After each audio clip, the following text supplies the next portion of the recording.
T20 world cup 2026 group స్టేజ్లో అందరినీ suppress చేసిన టీం ఏదన్నా ఉందా అంటే అది జింబాబ్వే అనే చెప్పొచ్చు. Hello guys, welcome back to the channel cricket Intel hub. ఈ టీంకి గ్రూప్ స్టేజ్లో అన్ని మ్యాచెస్ శ్రీలంకలో ఉండడం వల్ల కొంచెం కలిసి వచ్చిందని కూడా చెప్పొచ్చు. కేవలం 3 మ్యాచ్లే ఆడినప్పటికీ గ్రూప్ స్టేజ్లో ఆడిన 3 మ్యాచ్ల్లో అటు బౌలింగ్లో ఇటు బ్యాటింగ్ డిపార్ట్మెంట్లో కూడా అద్భుతంగా అయితే పర్ఫామ్ చేశారు.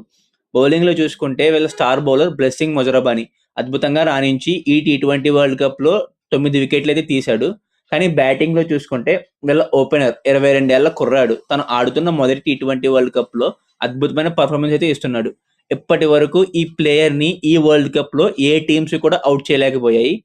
ఎంతో మెచ్యూర్గా శ్రీలంకన్ కండిషన్స్లో ఎలా ఆడాలో అందరికైతే చూపిస్తున్నాడు.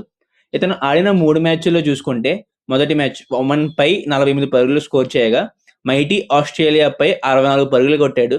శ్రీలంకతో కూడా 63 పరుగులు అయితే కొట్టాడు. ఈ టీ20 వరల్డ్ కప్లో ఇతని స్టాట్స్ చూస్తే ఆడిన 3 మ్యాచ్ల్లో 3 ఇన్నింగ్స్లలో 175 పరుగులు స్కోర్ చేయగా strike rate 125, average 175, high score 64, 50s 2, 4లు 22, ఒక్క 6 అయితే కొట్టలేదు. స్ట్రైక్ రేట్ 125 ఉంది అని అనకండి, ఎందుకంటే శ్రీలంకన్ కండిషన్స్లో ఎక్కువ స్ట్రైక్ రేట్తో ఆడితే అంత మంచి స్కోర్ అయితే కొట్టలేం.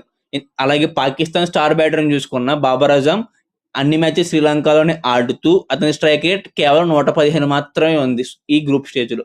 సో సూపర్ 8లో జింబాబ్వే ఏమన్నా రాణిస్తుంది అని అనుకుంటున్నారో లేదో మీరు కమెంట్లో అయితే చెప్పండి. ఇంతే గైస్ ఇవాల్టి వీడియో.